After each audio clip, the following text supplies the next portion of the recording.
Solamente unas palabras en nombre de quienes integramos la delegación de la Orden del Santo Sepulcro de Jerusalén en Asturias. Este es realmente nuestro primer acto público, aunque como delegación, aunque bueno, pues, tenemos algunas misas aquí por ahora en esta basílica, nunca habíamos hecho un acto público como el de hoy. Simplemente recordar que la Orden del Santo Sepulcro es una orden de caballería dependiente de la Iglesia Católica y que tiene ese carisma especial de preocuparse o de velar por ayudar a los cristianos que permanecen en la tierra de nuestro Señor, que como saben pues, tienen bastantes dificultades para poder mantenerse allí, para poder vivir su fe. Si en otros tiempos la orden que tuvo un origen militar, pues digamos que defendió con las armas esos territorios, son otras las armas de la orden, que es fundamentalmente la oración y la ayuda económica al Patriarcado Latino de Jerusalén y a todos los cristianos que viven en Tierra Santa. Nuestra máxima autoridad, precisamente nombrada directa por el Papa, es un cardenal, el gran maestro de la orden, el cardenal Filoni, que precisamente hace unos días, al poco tiempo de la elección del nuevo Papa, le recordaba al nuevo Papa León XIV, que su más inmediato predecesor con ese nombre, León XIII, había sido el Papa que había abierto también a las mujeres y participar en la orden, incorporado a las damas a la orden de caballería a finales del siglo pasado. Bueno, este acto tiene por objeto, y en el que el protagonista o el ponente es también caballero de la orden, por lo tanto hermano de hábito, se dedica a un tema que suscita normalmente gran interés, y así lo demuestra el lleno de la sala, sobre unas de las principales reliquias que conservamos vinculadas a la pasión de nuestro Señor, en concreto la sábana santa de Turín y el santo sudario de Oviedo, que tenemos el privilegio de poder custodiar en nuestra diócesis, en la Catedral Diocesana. Y para hablarnos de ello está con nosotros el doctor Alfonso Sánchez Hermosilla, que es doctor en Medicina por la Universidad de Murcia, es médico forense del Instituto de Medicina Legal de Murcia y también profesor de Antropología y Genética Forense en la Universidad Católica San Antonio de Murcia. Es también director del equipo de investigación del Centro Español de Sindonología y uno de los mayores expertos a nivel mundial sobre la sábana santa de Turín y el santo sudario de Oviedo, con numerosas publicaciones y conferencias y partidas sobre la materia. Así que no les entretengo más, estoy segurísimo, porque ya he tenido la suerte y la ocasión de escuchar antes al profesor Sánchez Hermosilla, que su ponencia no les va a defraudar. Buenas noches.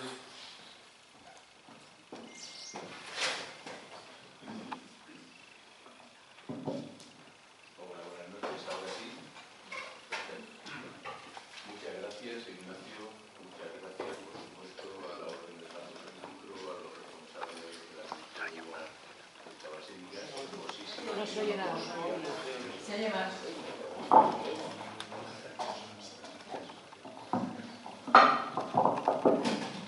El mal siempre tiene que hacerse notar. Pero la luz prevalece. Y por supuesto, muchísimas gracias a ustedes también por estar aquí. Si no, no tendría sentido que intentáramos hacer absolutamente nada.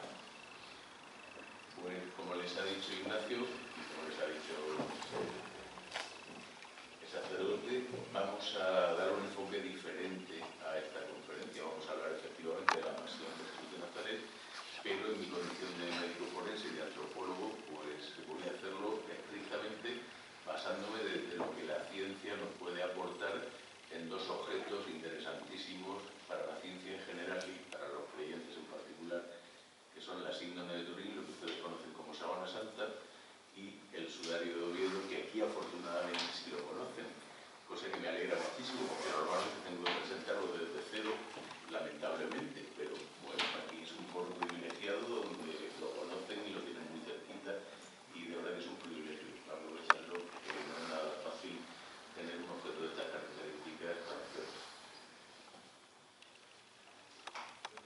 Seguramente muchos de ustedes se habrán preguntado que qué hace un médico forense hablando de este tipo de cosas, porque aunque tangencialmente, efectivamente sí que nos toca en la profesión, pero en el imaginario popular todos ustedes piensan que los forenses nos limitamos a hacer autopsias y ya está, y poco más. Bueno, pues la verdad es que es así en el 99,9% de los países del mundo civilizado, excepto en España. Porque en España los forenses no solo hacemos autopsias, que también las hacemos, sino que también colaboramos estrechamente con los cuerpos y fuerzas de seguridad en la investigación de todo tipo de hechos delictivos, sobre todo si son de naturaleza violenta, en los que hay no solamente un cadáver, sino también personas que han sufrido algún tipo de violencia con una causa criminal, un origen criminal, y que ha sobrevivido a ella. O sea que no solo hacemos autopsias, sino que también trabajamos con personas vivas. Ahora mejor. Sí. Muchas gracias. Ahora sí.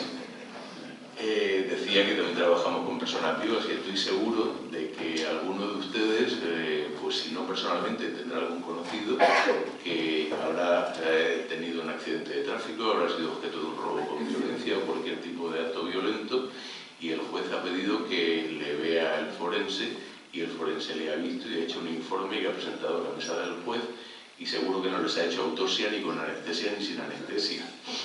O sea que los forenses en España hacemos muchísimas más cosas. Y como les he dicho, también colaboramos activamente con los cuerpos y fuerzas de seguridad. Como se pueden imaginar, es muy raro que haya un delito violento en el que no haya un material textil implicado. Ropa, sábanas, alfombras, cortinas. Así que, bueno, pues el trabajar con material textil contaminado con sangre y otro tipo de material orgánico es absolutamente cotidiano para nosotros. Así que era cuestión de tiempo que un forense español o varios investigara este tipo de objetos, y en eso es en lo que estamos. Pero claro, ustedes dirán, bueno, es que no hay cadáver. Sí, correcto, no hay cadáver, pero tenemos otras cosas, tenemos el sudario Oviedo, tenemos la síndrome de Turín, y nosotros lo hemos hecho al revés. En vez de partir de un cadáver, lo que hemos hecho es, a partir de toda la información que hemos podido ir recopilando, insisto, desde el punto de vista científico, sin dar pie a las ideas, a las hipótesis, a no venirnos arriba y dejarnos llevar por lo que nos gustaría que fuese, sino solo lo que podemos demostrar desde el punto de vista científico. Y en realidad es a lo que estamos acostumbrados, porque en un juzgado no se nos permite hablar de hipótesis.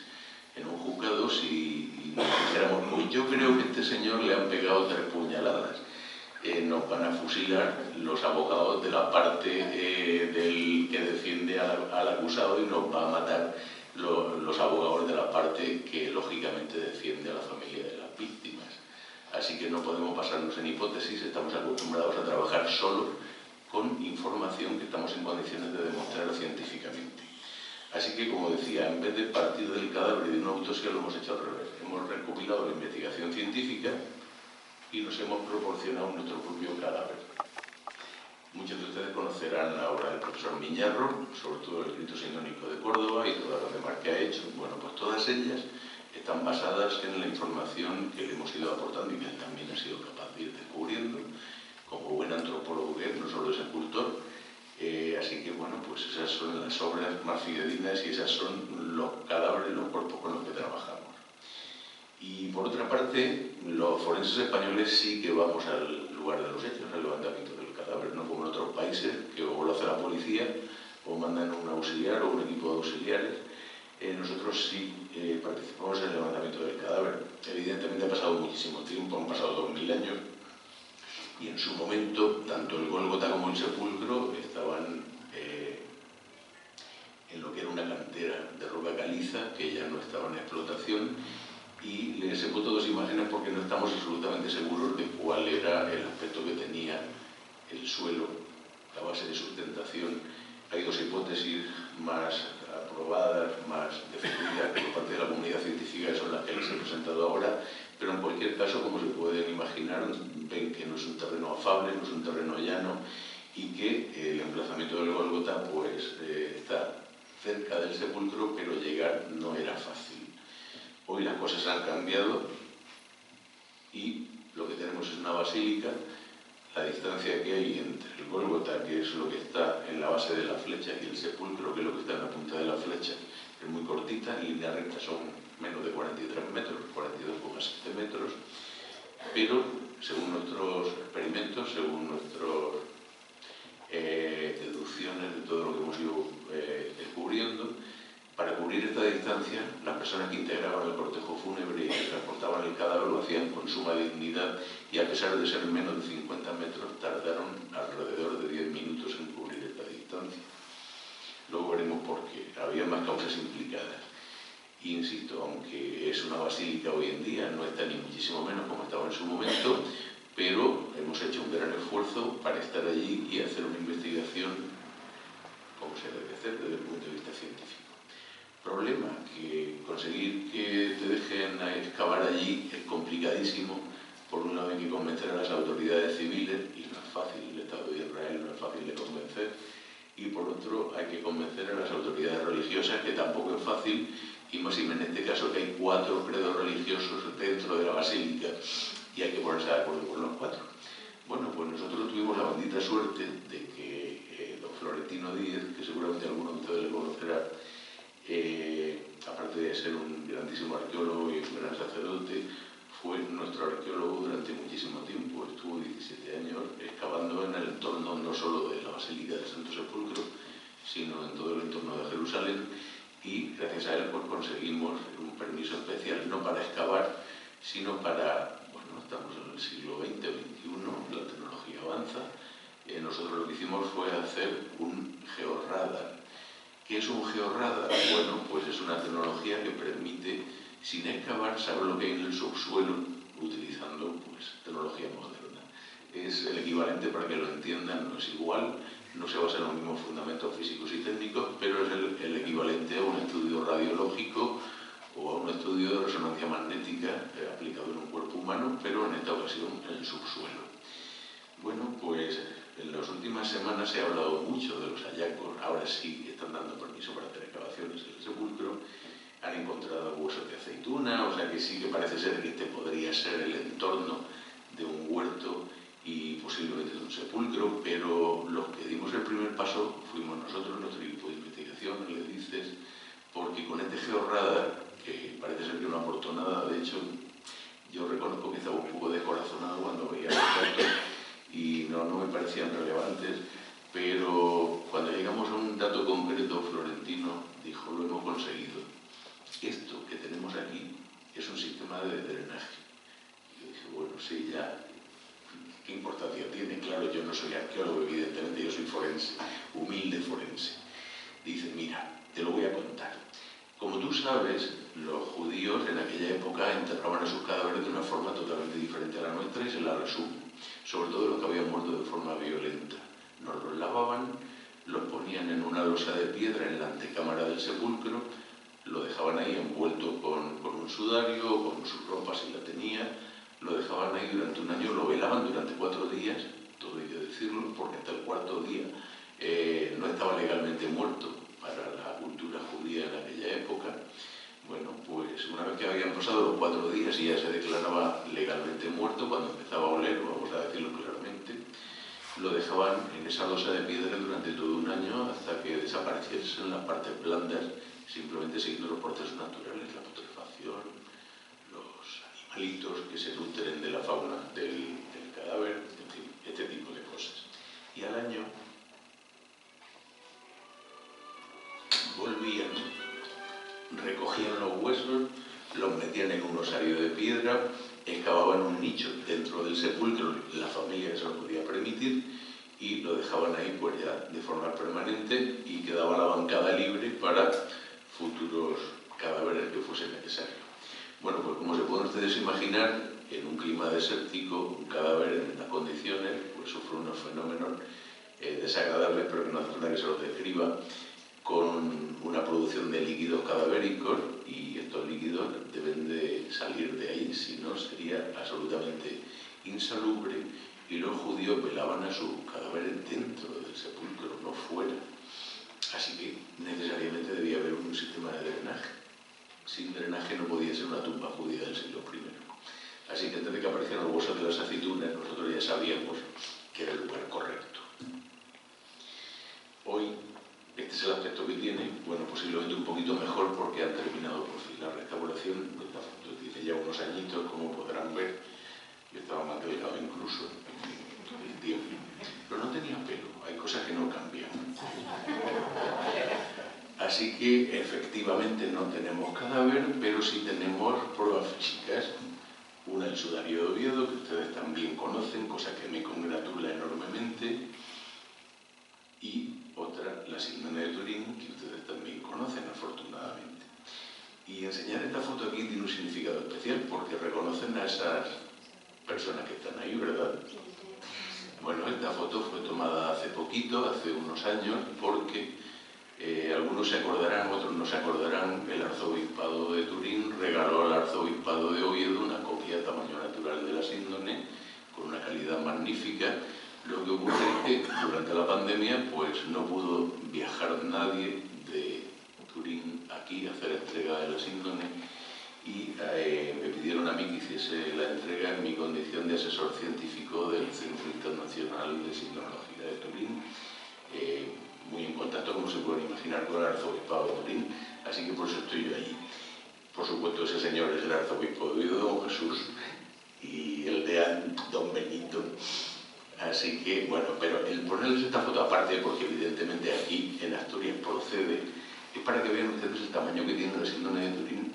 No es fácil de manejar, ni muchísimo menos, es muy grande, es tremenda, son casi 4,5 metros de larga.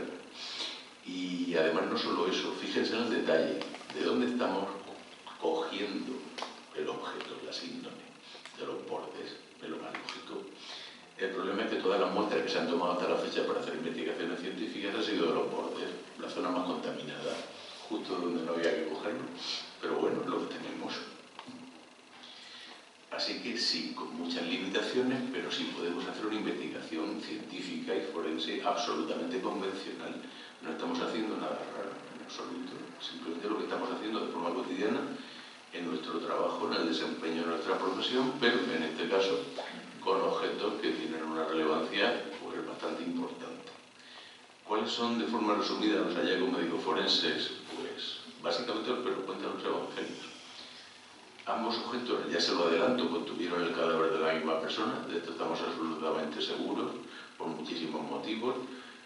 Básicamente porque las heridas están en el mismo sitio, porque la distancia entre las heridas es la misma, porque las causas de cada una de las heridas es la misma. El objeto que ocasionó una herida en la síndrome es el mismo objeto que ocasionó su equivalente en el sudario, así que por ese motivo estamos seguros de que ambos, síndrome y sudario, cubrieron el cadáver de la misma persona. Y muestra exactamente los signos que nos cuentan los evangelios a propósito de la tortura y muerte judicial de Jesús de Nazaret. ¿Cuáles son? Pues marcas puntiformes, heridas como si fuese de un alfiler, de un clavo, en la zona de la cabeza, del cuero cabelludo, compatibles con lo que ocasionaría una corona de espinas.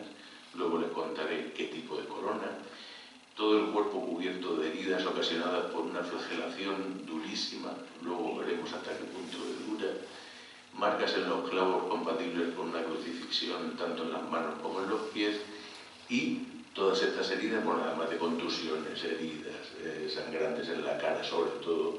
Hay otra herida muy interesante en la zona del costado derecho, que es la única que se ocasionó después de la muerte, o sea que esta persona falleció como consecuencia de su tortura, con toda certeza. Bueno, pues esta herida del costado ya estaba muerto cuando se le produjo. Y es compatible con la lanzada que nos cuenta Juan en su Evangelio, que uno de los soldados produjo para asegurarse de que era cadáver. Las manchas son de sangre, no son de pintura. Así de claro. Sangre humana del grupo AB, y como era de esperar, no solo hay sangre, hay otros fluidos corporales. Uno de ellos es el líquido de edema pulmonar, y este líquido se produce cuando una persona muere por asfixia, que es justo lo que le ocurre a una persona cuando la crucifican. Una persona cuando la crucifican no se muere de aburrimiento en una postura incómoda, se muere de una lentísima asfixia. Luego se lo voy a ir contando y explicándoles por qué se producen todos los episodios que se producen. Y además de que la herida del costado, seguro que es de cadáver porque tiene sangre cadavérica, y una persona por muy enferma que esté no va a emitir sangre cadavérica por ningún sitio, bueno, pues a pesar de eso, la forma en la que se produjeron la imagen sindónica, la imagen del cuerpo que aparece en la síndone, y las manchas de sangre, para que se produzcan de esa manera, el cuerpo tenía que estar absolutamente inmóvil durante 2 horas. Y cuando digo inmóvil, digo sin respirar. Creo que ustedes no conocerán a nadie que sea capaz de respirar, o de no respirar, mejor dicho, durante 2 horas y luego seguir contando a ver esa experiencia cómo es. En fin, se ha escrito muchísimas cosas. Yo les invito a ustedes a que sean críticos con todo lo que vean, a pesar de que sea a favor de la autenticidad de síndone y sudario, porque lamentablemente a veces pues nos venimos arriba, nosotros no, habitualmente somos humanos, pero otros investigadores sí se vienen arriba y cuentan cosas que no se puede demostrar luego desde el punto de vista científico. Así que, bueno, pues sean ustedes críticos y no se crean todo lo que haya publicado, aunque suene bien, aunque nos parezca bien, aunque sea a favor. Y, bueno, pues voy a ir muy rapidito porque me estoy extendiendo mucho y no es este el motivo principal. Los signos de muerte cierta, lo que buscaban antes los médicos, antes de que hubiese electroencefalograma, de que hubiese electrocardiograma, todas estas tecnologías que hoy nos permiten asegurar que una persona está clínicamente muerta, aunque todavía respire y tenga latido cardíaco, para poder aprovechar esos órganos y que alguien se beneficie de ellos en una donación. Bueno, pues antes los médicos solo tenían una forma de llegar a la certeza de que esa persona estaba muerta: la presencia de los 5 signos cadavéricos, eso que tienen ahí. La rigidez, la palidez, las livideces, el enfriamiento y la putrefacción. Lo que ocurre es que las cosas no siempre son tan sencillas. Una persona normalmente empieza a ponerse rígida después de que han pasado 2 horas de su muerte. Empieza por la zona de la mandíbula, del cuello, se va extendiendo por todo el cuerpo, y a las 8 horas esa rigidez es máxima habitualmente, tan intensa que si ponemos una persona apoyada con la cabeza en la pared y los pies en el suelo en un ángulo más o menos de 45 grados, no solo no se desploma, sino que se mantiene. Para que vean ustedes hasta qué punto es intensa la rigidez de un cadáver.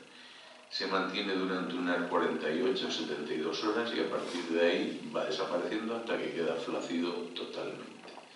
Bueno, pues esto es lo que normalmente nos ocurrirá a todos y cada uno de nosotros, pero como todo en ciencia tiene excepciones y a veces ocurre lo que se llama la rigidez precoz e intensa. ¿Cuándo se produce esta rigidez precoz e intensa? Pues se produce precisamente en una persona que ha muerto en la misma circunstancia que los evangelios nos describen a propósito de Jesús de Nazaret. Cuando ha muerto por asfixia, cuando ha muerto realizando un esfuerzo físico importante, cuando ha muerto deshidratado, cuando ha muerto con una temperatura corporal elevada, sea por esfuerzo físico, sea por fiebre. Todas estas circunstancias se daban en el caso de Jesús de Nazaret. O sea que en su caso, después de producirse la muerte, se desplomó, eso sí, para eso ocurre exactamente igual que con cualquiera de nosotros. Lo que pasa es que en estas circunstancias la rigidez no empieza a las 2 horas y es máxima a las 8, sino que en pocos minutos puede quedar absolutamente rígido con la misma rigidez que tendría pasadas estas 8 horas. Por eso el cuerpo, la imagen de la síndone, tiene esa forma, esa distribución que choca un poco porque no es la lógica, la cotidiana, la habitual, simplemente porque cuando fueron a amortajar el cuerpo ya estaba rígido y no podían hacer grandes cosas. A lo más que llegaron es simplemente a modificar la postura de los brazos para que no estuviera en cruz y poder manipularlo y poder enterrarlo dignamente. El resto del cuerpo está exactamente en la misma postura que tenía cuando murió en la cruz. Con respecto a las livideces cadavéricas, ese color violáceo que aparece, bueno, no tenemos forma de saberlo, evidentemente. No hay forma de verlo ni en la síndrome ni en el sudario. Con el enfriamiento, la verdad es que se han dicho muchos disparates. Bueno, a nadie se le escapa que una persona en cuanto muere, pues no es capaz de mantener su temperatura a 37 grados. Sobre todo si la temperatura exterior está por debajo de esos 37 grados. Poco a poco, la temperatura del cadáver va bajando hasta que se iguala con la temperatura del medio ambiente. Y esto es lo que ocurre normalmente y lo que nos pasará casi todo, pero nuevamente hay excepciones. A veces, en vez de enfriamiento, se produce lo que se llama una hipertermia paradójica del cadáver, y esta hipertermia se produce precisamente en los mismos casos que he comentado antes con la rigidez precoz e intensa. cuando una persona muere haciendo un esfuerzo físico importante, cuando una persona muere por asfixia, cuando una persona muere con fiebre o con una temperatura corporal elevada, o bien que ha muerto por insolación también, por un golpe de calor. Bueno, pues en estos casos la temperatura no solo no baja, sino que puede subir, y puede subir hasta rangos extremos. Los que hayan tenido alguna vez en su casa un termómetro de mercurio se acordarán de que marcaba máximo hasta 42 grados. Bueno, ¿por qué? Pues muy sencillo, porque a 42,5 una persona normalmente se muere. Así que, bueno, pues un cadáver en estas condiciones, su cuerpo después de la muerte puede llegar a tener 45 grados de temperatura, cosa bastante sorprendente. Así que seguro que en el caso de Jesús de Nazaret, su temperatura, la de su cadáver, no solo no descendió de forma inmediata en las primeras horas, sino que seguro, con toda certeza, que aumentó. Y desde luego pálidos, pues estaban, por una sencilla razón. Primero, por la propia palidez cadavérica, esto es inevitable, y segundo, porque en su cuerpo quedaba poquísima sangre, la había perdido casi toda. El problema es que ni siquiera los que estaban ahí estaban en condiciones de ver si estaba pálido o no, porque probablemente no había zonas de su cuerpo que no estuviera cubierta de sangre, con lo cual pues es muy difícil ver el color de la piel debajo de la sangre. En lo que sí estamos todos de acuerdo es que no hay signos de putrefacción cadavérica. Los creyentes sabemos por qué, y los científicos pues tenemos que investigarlo, estamos obligados a ello, y lo hemos hecho. No nos hemos basado solamente en la morfología de las manchas, sino que hemos buscado lo que se llama los marcadores de putrefacción, es decir, las sustancias que se producen en la putrefacción, sobre todo putrescina y cadaverina, y no la hemos encontrado. O sea que, bueno, pues no hay signos de palidez, de putrefacción. Lo que sí hemos encontrado es justo lo que esperábamos encontrar. Los evangelios nos hablan de que se utilizaron alrededor de 100 libras, es decir, una cantidad importante de dos productos que eran costosos entonces y son costosos ahora, el aloe y la mirra. Y no solo eso, en los evangelios también nos hablan de que se utilizaron de forma genérica, sin especificar, otros perfumes, otros aromas, no solo aloe y mirra. Bueno, pues ahí tienen ustedes, lo que tienen en el centro de la imagen, eso que parece donuts. Son glóbulos rojos humanos, para que vean que hay sangre, no es pintura, insisto. Eso que parecen terrones de azúcar que hay a su alrededor son partículas de mirra, y esas cositas escamosas que hay en los bordes de la imagen es aloe. Nosotros hemos ido más allá, no nos hemos conformado con comprobar que había aloe y mirra. Como en todo hay calidades, y la mirra no es una excepción. Así que, bueno, pues hemos analizado el espectro químico de cada una de estas sustancias y hemos descubierto que concretamente el tipo de mirra que se utilizó en este caso se llama estoraque. A ustedes igual no les suena, pero en la Biblia aparece. Si buscan estoraque en cualquier buscador de Google, seguro que les va a remitir alguna referencia del Antiguo Testamento.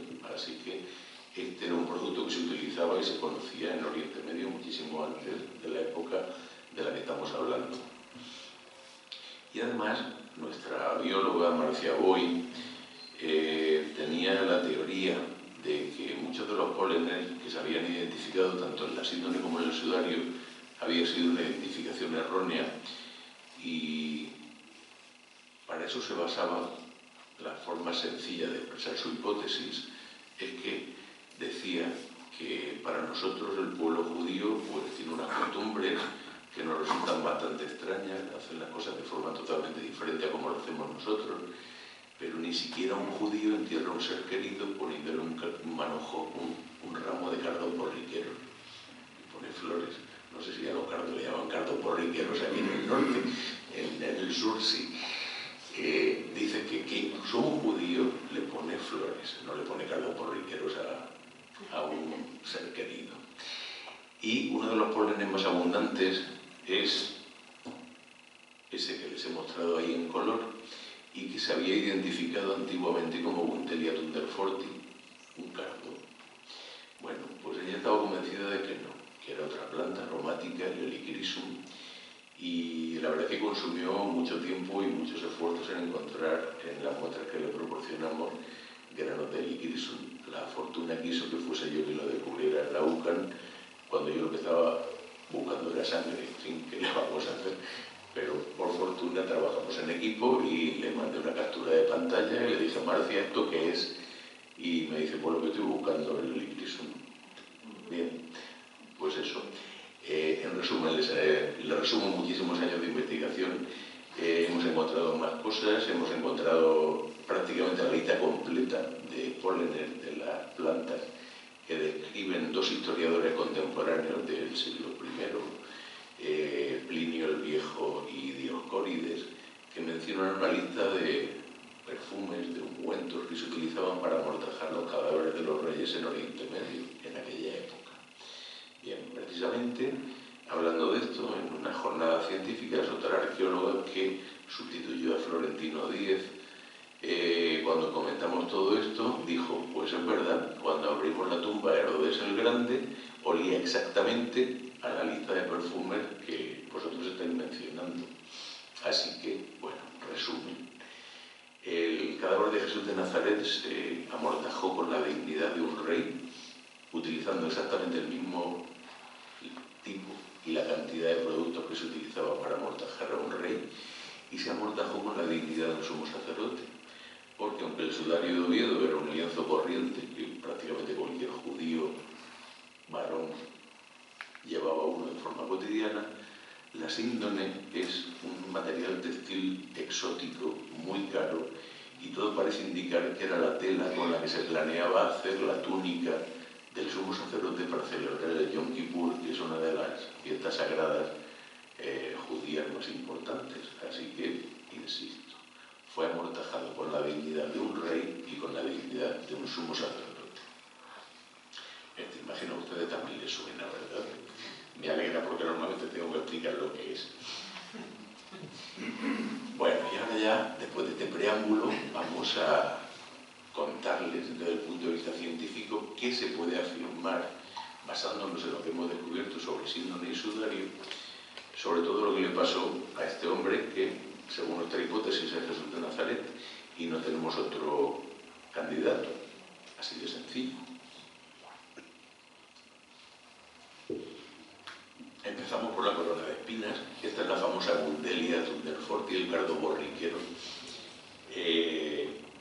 Lo he puesto simplemente porque, según algunos investigadores, incluso algún botánico judío, menciona la posibilidad de que, no toda la corona, pero tal vez en parte, algunas ramas, algunas espinas de Gundelia se utilizaron para confeccionar la corona. Nosotros sabemos que no, pero luego les cuento por qué. Lógicamente, hemos hecho experimentos con todo lo que hemos podido. Afortunadamente, aquí en el norte no, pero en el sur, a mí me llamó mucho la atención cuando visité Jerusalén y su entorno por primera vez, porque dije, si no fuera porque he volado 5 horas, yo diría que estoy en Murcia todavía. El paisaje es el mismo, el clima es el mismo, las plantas son prácticamente las mismas. De hecho, esta es exactamente la misma, el azofaifo. Aquí creo que no crece, por lo menos de forma natural, creo que no crece. Está emparentado con otra planta que creo que tampoco crece de forma cultivada aquí, el ginjolero, pero por lo menos sí le suena de haber comprado sus frutos en la frutería. Bien, pues hicimos este experimento con esta planta simplemente por ensayo-error, igual que hicimos con acacias, con todo lo que encontramos, y esta en concreto, pues la verdad es que tenía unos resultados interesantísimos, porque si se fijan, esas espinas, a pesar de que no son especialmente grandes, no son tan tremendas como las de las acacias, pero sí tienen el tamaño y la consistencia necesaria. Según otros experimentos, debía tener una longitud mínima de 2,5 centímetros, de lo contrario no producía las heridas que aparecen en el síndone y sudario. Pero si se fijan, los sistemas de espinas son dobles, donde crece una espina grande, en la base hay otra pequeñita de forma ganchuda, ¿la ven en el centro?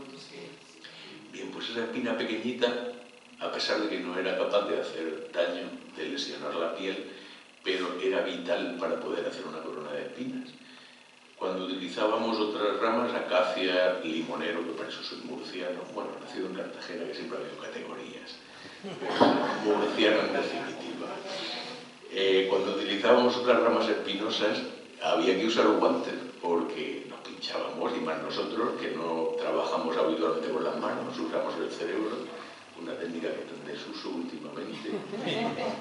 Así que no tenemos callos en las manos, necesitábamos guantes. Bueno, pues con el Sísifus, a pesar de no llevar guantes, en unos minutos, yo que tampoco soy un experto en cestería, podía hacer una corona de espinas estupenda, tal y como ven ustedes ahí, y esas espinitas pequeñas se trababan unas con otras y la corona era estable, no se deshacía. Las demás se deshacían, sobre todo si decíamos lo que decían los evangelios que hicieron con Jesús de Nazaret, darle con una caña. Y en cuanto dábamos con la caña, ¡paf!, se deshacía. En cambio, con el Sísifus aguantaba. Bueno, pues ahí tienen ustedes, en esa foto que tienen a su izquierda, al fondo es un Sísifus, es un arbusto de máximo 3 a 5 metros, y delante tiene la famosa Bundelia, el cardo borriquero, que ya les digo que no, porque aunque las espinas sí son grandes, pero no son lo bastante resistentes como para ocasionar heridas tan tremendas como las que aparecen en la síndrome y en el sudario. Les he dicho antes que casi toda la superficie corporal, por no decir toda, del cadáver estaba cubierta de sangre, y para empezar, seguro que la zona de la cabeza, la cara, el cuello y los hombros estaba llena, absolutamente llena, solo con la sangre que salió de las heridas de la corona de espinas, solo con esto. Y en esto seguro que casi todos hemos tenido la experiencia de que nos hemos hecho una heridita en la cabeza, en la cara, y aquello sangraba y parecía que nos iba a salir las tripas por ahí, como decían las abuelas. Y cuando por fin conseguimos detener la hemorragia y vemos la herida, y bueno, de aquí ha salido tanta sangre. Pues sí, por una sencilla razón. El cerebro, aunque es un órgano que se está atrofiando y está en desuso, sigue necesitando un 20% de los nutrientes que nuestro cuerpo genera, del oxígeno, la glucosa, todas las vitaminas. ¿Qué quiere decir esto? Que es uno de los órganos, si no el que más, uno de los órganos que están más irrigados, no solo por volumen, sino también por número de vasos sanguíneos por centímetro cúbico. Así que una pequeña herida en esta zona sangra muchísimo más que en cualquier otro sitio. Lamentablemente nosotros hemos descubierto que hay muy poco amor a la ciencia y no hemos encontrado ningún voluntario para ponerle corona de espinas, para crucificarlo, para flagelarlo. De verdad que es una pena, nos hubiera encantado, pero en fin, ¿qué le vamos a hacer? Hemos tenido que ser creativos y recurrir a métodos alternativos. En el caso de la corona de espinas, pues usamos un cráneo humano, eso sí, al que no le pedimos consentimiento informado, lo cubrimos de pasta de modelar y usamos las coronas de espinas. Bueno, pues probamos todo tipo de coronas, todas las formas que se nos ocurrían, y después de mucho probar, llegamos a la conclusión de que para que se produjeran las heridas tal y como aparece en el síndrome sudario no podía ser una, absolutamente descartada, tenía que tener forma de yelmo, forma de casco, y además debía estar asegurado a la cabeza con algún tipo de cuerda, firmemente atado alrededor de la cabeza. De lo contrario, las heridas no serían exactamente igual que aparecen en síndrome y en sudario. Así que vamos a familiarizarnos con esta imagen, porque esto es lo que ocurrió en realidad. Ahí tienen una de las coronas de espinas, como pueden ver, se conserva la forma estupendamente con esas espinitas accesorias. Bueno, a nadie se le escapa que unas heridas de estas características en el cuero cabelludo y en la zona de la cara, una zona que no solo está muy irrigada con muchos vasos sanguíneos, sino también con muchas terminaciones sensitivas y dolorosas, pues una herida aquí no solo sangra más, sino que duele más que en cualquier otro sitio. Retengan este dato y que no se nos olvide. Seguimos con la flagelación. Ya les digo que fue como mínimo tan terrible como la que aparece en la película de Mel Gibson, La Pasión.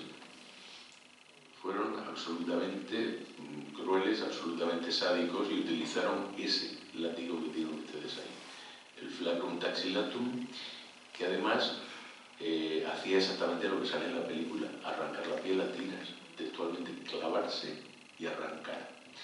Y además el flagrum taxilatum podía tener muchas formas, podía estar hecho de muchos materiales.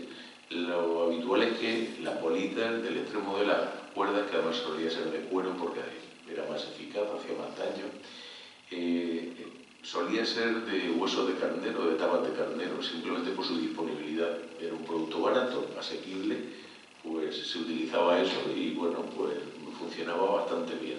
Y esto era lo que se utilizaba habitualmente. Pero cuando el verdugo trabajaba para una persona con posibilidades económicas, y lógicamente el gobernador romano de la provincia de Judea, pues una persona con posibilidades económicas, en vez de tabas de carnero utilizaban otra cosa, utilizaban bolitas de metal. Y no cualquier metal. El plomo en aquella época era tan caro como el oro y un poquito más caro que la plata. No era un metal precioso, porque no lo es, pero era un metal poco abundante, difícil de extraer y caro. Pero las personas poderosas utilizaban bolitas de plomo en el Flagrum taxilatum porque era el metal más pesado conocido que había en aquella época. También está el mercurio, pero hacer una bola de mercurio para un flagelo parece que es poco rentable, ¿verdad? El líquido a temperatura ambiente. Así que el más idóneo en aquella época de los metales conocidos era el plomo, con la ventaja añadida de que no solo pesaba más que el hierro, el cobre, el bronce, todo este tipo de cosas, sino que como es un metal blando, en cuanto había un flagelado a 3 o 4 personas, lo que al principio eran bolas perfectas, pues tenían zonas ganchudas, tenían zonas cortantes, irregularidades, así que era mucho más lesivo un látigo, un flagrum hecho de plomo que hecho de tabas de carnero. Y este es el que utilizaron precisamente. En estas imágenes les hemos marcado en color blanco.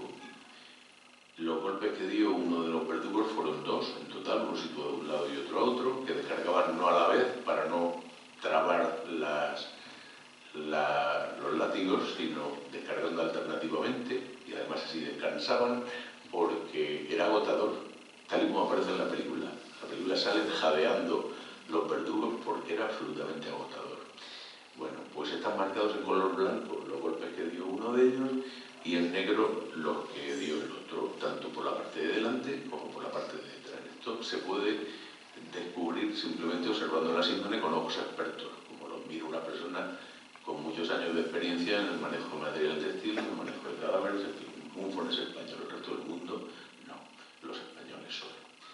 Bueno, pues si se fijan, seguramente lo primero que le vendrá a la cabeza es que el verdugo que dio los golpes que hemos marcado en color negro pues era especialmente sádico, porque dicho de forma coloquial le dio hasta el carnet de identidad, no dejó una parte sin darle, sobre todo en la zona posterior, en la zona de la espalda, mientras que el otro pues parece que no fue tan malo.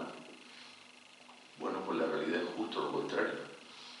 El que dio los golpes en color negro simplemente lo hizo de forma profesional y mecánica, sin intentar hacer más daño del necesario, hacer su trabajo, en definitiva, y descargó los golpes, de forma sistemática, de arriba abajo, por delante y por detrás.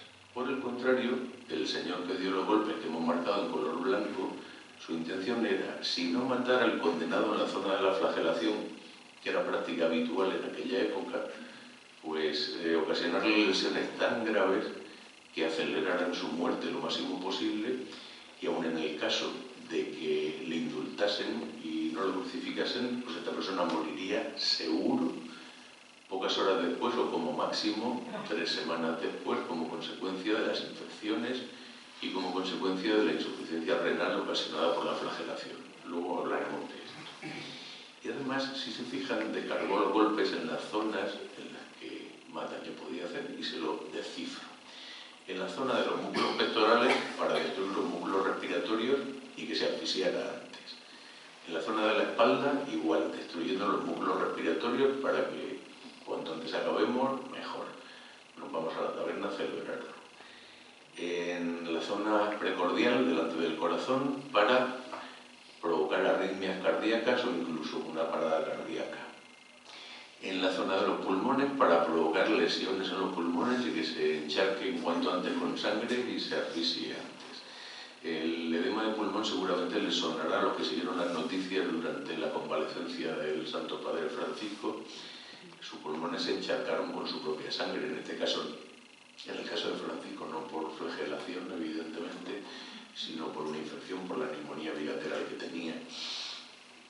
Así que este líquido de edema pulmonar se puede generar por varias causas, pero en el caso de Jesús de Nazaret no tenemos ningún dato objetivo ni en síndrome de sudario que tuviese previamente una neumonía, pero sí tenemos signos de flagelación, así que bueno, pues tenemos causas más que suficientes. volviendo al verdugo, que hemos marcado sus golpes en color blanco, pues siguió descargando en la zona de los riñones para provocar hemorragias internas y para provocar la insuficiencia renal que he mencionado antes. Y los últimos golpes los descargó en zonas en las que hay arterias muy cerca de la piel, con la esperanza de abrir una de esas arterias y que la hemorragia fuese pues, mortal de necesidad en cuestión de segundos. ¿Dónde? En la zona de las ingles y detrás de la rodilla, en la zona de las arterias popliteas. Tampoco lo consiguió. Era su objetivo, pero no lo consiguió. Bueno, casi todos los investigadores consideran que la postura que tenía el condenado era la que aparece en esta imagen, con los verdugos uno a la izquierda y otro a la derecha, y para eso se basan en la imagen que tienen ustedes en la izquierda. La imagen de la izquierda es una fotografía tomada con luz ultravioleta, en la que lo que se ve con mucha más claridad es el plasma sanguíneo, es decir, el componente líquido de la sangre. Y si se fijan, los regueros de sangre de plasma en este caso corren un poco en todos los sentidos, en todas las direcciones, se cruzan uno con otro, y pues, la hipótesis más razonable era que el condenado estaba en esta posición, hasta que nosotros dijimos, pues no, va a ser que no. La postura fue esa, en posición vertical, con los brazos por encima de la cabeza, porque es la única forma, además desnudo completamente, porque es la única forma en la que se produzcan las lesiones tal y como aparecen en la síndrome y en el sudario. Evidentemente esto contradice la forma en la que se producen los regueros de sangre que aparecen en la síndrome, pero hay que ir más allá de lo que parece, de lo evidente. Un científico tiene que ir mucho más allá de lo sencillo. El motivo es muy sencillo. Cuando terminaron la flagelación, tal y como aparece en la película, esta persona era absolutamente incapaz de mantenerse de pie, absolutamente incapaz de mantenerse sentado, y si no estaba inconsciente, que es lo más probable, estaba tumbado en la postura en la que lo dejaron. En este caso, boca abajo. Y como estaba tumbado boca abajo y esas heridas seguían sangrando, todas se cruzaban una sobre otra, y los últimos regueros de sangre, que eran los más frescos, fueron los que se impresionaron en la síndrome, y los primeros, que estaban más secos, pues no aparecieron, estaban cubiertos. Así que este es el motivo. Nosotros no hemos sido los únicos que no hemos encontrado voluntarios para hacer experimentos. El doctor Subive tampoco encontró voluntarios para flagelar, así que él flageló cadáveres. El problema es que sus descubrimientos pues, no son aplicables al 100%, porque aunque le sorprenda, un cadáver resiste mejor una flagelación que una persona viva, y no porque esté muerto y no le duele. Es que el tejido se comporta de forma diferente. Así que sus observaciones no son del todo aplicables. Nosotros sí hicimos una réplica del flagrum y, bueno, pues experimentamos con lo que pudimos, que no son personas tampoco con animales, no se preocupen. Y uno de nuestros descubrimientos es que, como era de esperar, no solo se arrancó la piel a tiras, algo que ya sabíamos, y que se arrancó incluso músculo, en particular de carne de tejido muscular en la síndrome como consecuencia de la flagelación, tal y como aparece en la película de Mel Gibson, sino que los impactos, la energía de estos impactos se transmitía a distancia. Un 70% de nuestro cuerpo es agua, y no sé ahora con el sistema educativo moderno, pero los demás nos enseñaron en el colegio que el agua transmite muy bien la presión y transmite muy bien las vibraciones. Así que, bueno, pues les invito, yo sé que las películas violentas pues están un poco denostadas últimamente, sobre todo ahora que son especialmente violentas, pero si ven alguna de las escenas a cámara lenta en la que alguien recibe un golpe, si se fijan, la piel hace como olitas, es lógico, somos agua en definitiva. Así que, bien, pues esta flagelación se transmitía no solo por la superficie cutánea, sino también en profundidad, en forma de olas, en forma de ondas, lesionando órganos internos, lesionando pulmones, lesionando corazón, lesionando riñones. Así que la cosa fue mucho más terrible de lo que aparece. Y a pesar de que el sudario solo cubrió la cabeza, el cuello y más o menos hasta aquí, pues hay marcas de flagelación, ahí las tienen ustedes en esa esquina, exactamente iguales que las que aparecen en la síndrome. La crucifixión, pues ya les he dicho que una persona cuando la crucifican se muere normalmente por asfixia, no se muere de aburrimiento ni se muere de incomodidad, pero además es una asfixia especialmente terrible.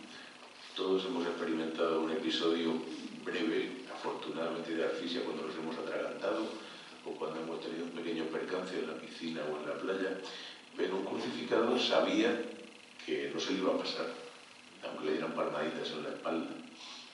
Sabía que eso iba a ser peor, que cada vez sería peor. Además, cada bocanada de aire le costaba un esfuerzo físico importante. Tenía que apoyarse en los pies y hacer flexiones con los brazos para poder dilatar el tórax y para poder respirar. ¿Qué significa esto? Pues que las heridas de las manos y de los pies evidentemente dolían. Y además, todo este proceso cambia la química de los líquidos corporales, cambia los iones, se producen calambres, se producen unas reacciones que voy a intentar resumirles de la forma más sencilla y coloquial a continuación para que lo comprendan, para que vean que esta es la forma más cruel que ha inventado el hombre para ejecutar a un condenado a muerte. La peor de todas, con mucha diferencia. Por otra parte, quitémonos también de la mente la idea de que el condenado llevaba la cruz completa. Primero porque no era la costumbre y segundo porque tampoco podía. Incluso sin flagelar 150 kilos de madera, una persona normal no lo puede llevar con comodidad, pero que tampoco era la costumbre. Ya que estamos cerca de Santo Toribio, ¿de qué estaba hecha la cruz? Nosotros hemos encontrado partículas de roble junto con la sangre y el que haya estado en Santo Toribio le habrán dicho que el Linum Crucis es de ciprés, ¿verdad? Empezamos, ya tenemos el lío. Pues no tenemos ningún lío, por una sencilla razón, porque como les he dicho antes, no llevaban la cruz completa, llevaban solo el travesaño horizontal, el patíbulo. El stipes, el travesaño vertical, estaba siempre en la zona de la ejecución. Y lo que hacía el condenado era llevar el travesaño pequeño, llegaban al sitio, le clavaban las manos, lo encajaban en el de arriba, lo estiraban, le clavaban los pies y ala, a sufrir. Así que, bueno, ¿por qué no puede ser de dos maderas diferentes? Y además es razonable. Y me explico. En aquella época no se barnizaba, no había productos protectores de la madera, así que, ¿qué madera que crece en Jerusalén, que es fácil de encontrar y barata, usaríamos para dejarla permanentemente a la intemperie, al sol, a la lluvia, a los insectos? Pues una madera resinosa, ciprés. Fantástico. ¿Qué otra usaríamos para ser reciclada y clavada una vez y otra vez y otra vez, pero que no va a estar a la intemperie, excepto cuando sea necesario, el resto del tiempo va a estar resguardada? Roble. Perfecto, ningún problema. Y como les he dicho antes, el condenado no llevaba la cruz completa, ya no lo dice Plauto cuando dice lleve el patíbulo por la ciudad y después se ha crucificado, no dice lleve la cruz, dice el patíbulo, el travesaño horizontal. Sencillo. Les he dicho antes que no solo hay sangre y otros fluidos corporales, entre ellos el líquido edema pulmonar, también hay líquido pleural, hay líquido pericárdico, y estas manchitas que les muestro a mí me llaman la atención porque cambia totalmente el color, la morfología, son espumosas, son de color rosita tirando a naranja, y me llamó la atención, pero bueno, en cuanto me fijé, digo, bueno, es lógico que estén ahí y que sean de lo que son. Es una mezcla de sangre, de líquido de edema pulmonar y de saliva y de moco, como era de esperar. Esta persona con los pulmones encharcados tosía, esta sangre que salía de los pulmones pasaba por la vía respiratoria, se llenaba de mucosidad y una vez en la boca se llenaba de saliva. Y cuando tosía, pues estas partículas caían al suelo, caían al pecho, a la barba y ahí se quedaron. En fin. Otro mito que voy a romper esta noche es el del clavo no estaba en la palma de la mano, estaba en la muñeca. Pero voy a romperles otro esquema. Seguro que habrán leído en más de un sitio que los clavos estaban en el espacio de Destot. ¿Les suena alguno? Seguramente. Bueno, pues tenemos un problema. El espacio de Destot solo existe en la imaginación de Messier Destot. Y me explico. Hasta el siglo XIX, con la Ilustración y la Revolución Francesa, estaba prohibido en toda Europa, en todo el mundo civilizado, hacer autopsias de cadáveres. Lo poco que se sabía de cómo era una persona por dentro era, pues, evidentemente eran franceses, porque el resto del mundo no tenía ninguna posibilidad. Pero aquí viene la vanidad, aquí viene la soberbia. Cada anatomista francés le ponía su nombre o su apellido a algo que había encontrado. Por eso los manuales de anatomía están llenos de nombres, sobre todo franceses, algunos británicos, algunos alemanes, unos pocos españoles, pero casi todos franceses. Problema, que claro, a finales del siglo XIX, pues quedaba ya muy poquitas cosas por descubrir del cuerpo humano, por no decir ninguna. Y Messier de Stott se estaba haciendo viejo y no encontraba nada que ponerle su nombre. Un problema muy serio. Pero tenía la suerte de que era francés. Porque para un francés, incluso hoy en día, lo único que vale la pena es lo que es francés, está en territorio francés, o ha sido hecho o dicho por un francés. El resto, o no vale nada, o es cuestionable. Así que si Messier de Stott, que es francés, hijo de francés y de francés, ha dicho que ha encontrado el espacio de Stott, santa palabra, el espacio de Stott existe. Y se publicó en los manuales de anatomía y se siguió publicando hasta mitad del siglo XX. Hasta que alguien por fin dijo, señores, no existe el espacio de Stott. Así que si alguien en una conferencia, o en un libro, o en un artículo, vuelve a decir que los clavos están en el espacio de Stott, por favor díganle que se actualice, porque está un poquito desactualizado, ¿eh? Estaba en la muñeca, eso sí. ¿Por qué estaba en la muñeca? Pues muy sencillo. Porque si hubiera estado en la palma de la mano, se desclava y se cae. Que no es un problema, si los derechos humanos en aquella época no valían nada, se vuelve a clavar y ya está. Pero sí era un problema. Para el derecho romano, cuando había una sentencia judicial, y en este caso concreto la sentencia era a morir en la cruz, si no se cumplía la sentencia judicial, según el propio derecho romano, el culpable de que no se cumpla esa sentencia quedaba automáticamente condenado a la misma sentencia. Así que los verdugos solo se podían equivocar una vez, porque a la segunda subían a la cruz. Así que evidentemente a base de ensayo-error descubrieron que no era buena idea poner los clavos en las palmas de las manos. Había que buscar otras opciones. También se han dicho muchísimos disparates, que la postura que tienen las manos se debe a que estaba vivo todavía, a que tenía una tetania hipocalcémica, que era por calambres, por déficit de potasio, por exceso de potasio, bueno, muchísimos disparates. Incluso la famosa mano del predicador, que aparece en tantas representaciones artísticas, es porque el clavo, al entrar en el espacio de Stott, lesionó el nervio cubital y por eso se produce la parálisis de estos dos dedos y la hiperextensión de los otros. En esta imagen que aparece en tantas representaciones artísticas. Bueno, sencillamente, no hay ningún dato objetivo de que tuviera ninguna lesión en los nervios de las manos ni en ningún otro sitio del cuerpo, por una sencilla razón, porque era cadáver y se había relajado. Y aunque tuvieran estas parálisis que no se descartan, que podían estar perfectamente, pero en el momento de producirse la muerte se relaja y vuelve a ponerse en posición anatómica. Las posiciones típicas de las parálisis solo se mantienen después de la muerte cuando una parálisis dura semanas, meses o años. Cuando es inmediata la muerte no le da tiempo a fijarse, tan sencillo como eso. Así que vamos a dejarnos de ideas pajareras, lo siento, pero aunque las hubiera, repito que probablemente las había, no hay ninguna evidencia de lesiones en los nervios de las manos. La lanzada, la única herida que se produjo después de la muerte, es una herida post-mortem.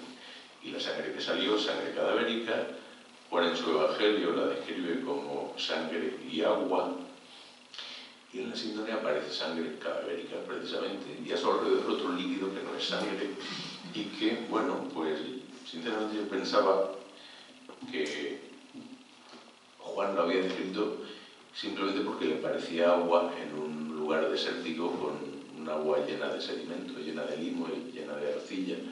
Y esta era mi hipótesis. Él no era médico y evidentemente por la analogía, eso que salía del costado, que a él le impactó mucho y por eso lo mencionó en el Evangelio, lo describe como agua, como hidro en definitiva, que es el idioma en el que se escribió originalmente este Evangelio.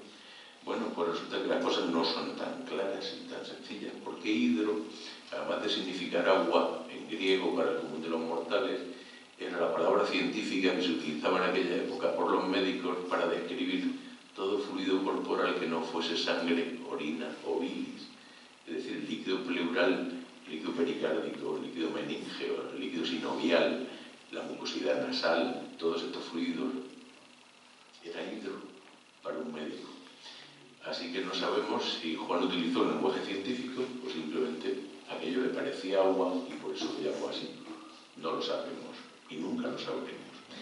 Lo que sí sabemos es que lo que está descrito como hidro era líquido pleural, ese líquido que protege los pulmones, órganos blandos y móviles que si no se protegieran con un líquido que lo defluidificara, pues se rozarían y se dañarían. Así que por eso hay un líquido que los protege. Y al corazón le ocurre exactamente lo mismo, el líquido pericárdico.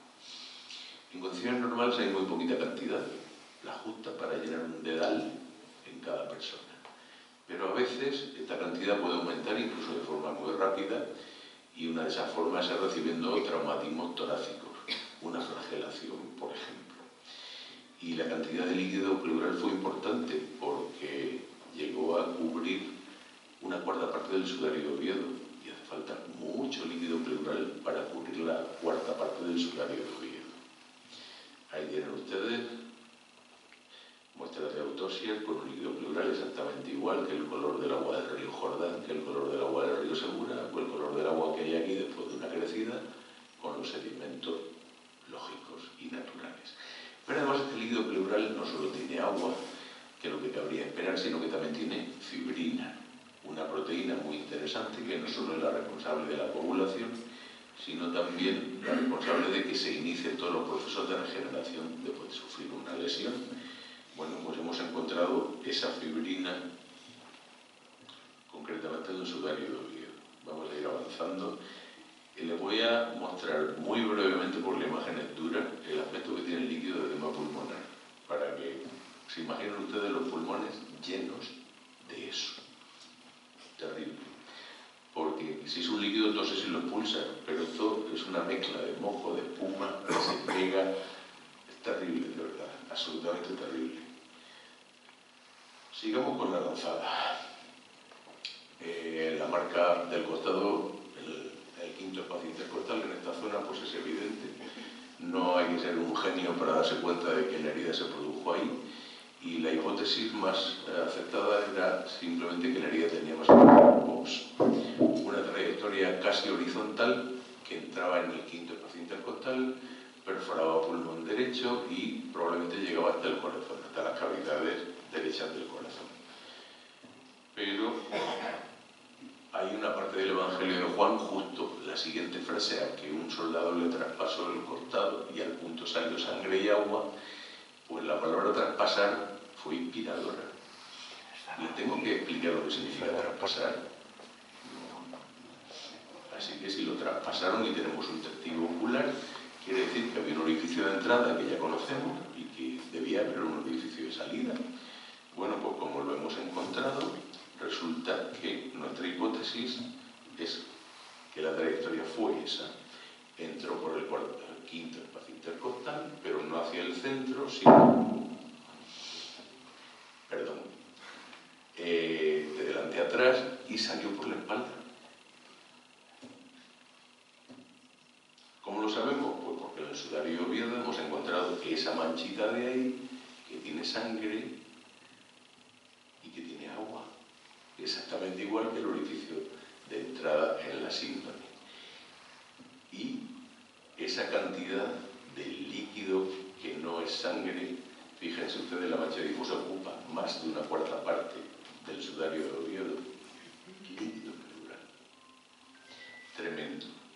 Y ahí tienen ustedes coágulos de fibrina y en esas manchitas que tienen ustedes ahí, 4 en total, la segunda contando de izquierda a derecha, no hace falta ser un experto para darse cuenta de que es totalmente diferente a las otras 3. Uno solo el color, las otras 3 son de sangre y esa es de fibrina, sin sangre. Bueno, pues presentamos las conclusiones de estos descubrimientos en el Congreso de Paleopatología del 2017, el Congreso Internacional, y la paleopatología es la disciplina que se encarga de estudiar las enfermedades del pasado. Bueno, pues no hubo ninguna resistencia seria por parte de la comunidad científica. Nuestros datos fueron absolutamente abrumadores y bueno, sí que hubo un intento. Vamos a contarlo. Un arqueólogo italiano, a pesar de que los idiomas oficiales del Congreso eran inglés y español, pues preguntó en italiano. Yo hablo italiano, mal para él, así que le entendí perfectamente y le respondí, pues como merecía, como decimos los niños, empezamos. Primero dio las gracias por hablar de una cosa italiana como es la síndrome de Turín en un congreso internacional y luego ya atacó. Dijo, yo no creo que se produzca un derrame pleural y pericárdico de tal entidad en tan poco tiempo. No creo. Así que le respondí. Empecé saludándolo en italiano, luego por respeto al resto de los ponentes seguí en los idiomas oficiales del Congreso y le dije que, caro profesore, yo no soy arqueólogo, yo soy forense. Ustedes arqueólogos solo tienen acceso, con suerte, a unos pocos huesos, no al esqueleto completo, y excepcionalmente a unos trocitos de partes blandas, raramente una momia, un cuerpo completo. Pero yo hago autopsias de cuerpos completos. Y en mi casuística profesional, hasta incluso hemos tenido a alguien no crucificado, gracias a Dios, pero hemos tenido muchísimas personas que han muerto de una forma similar a como murió por los mecanismos, repito, los mecanismos que llevaron a su muerte.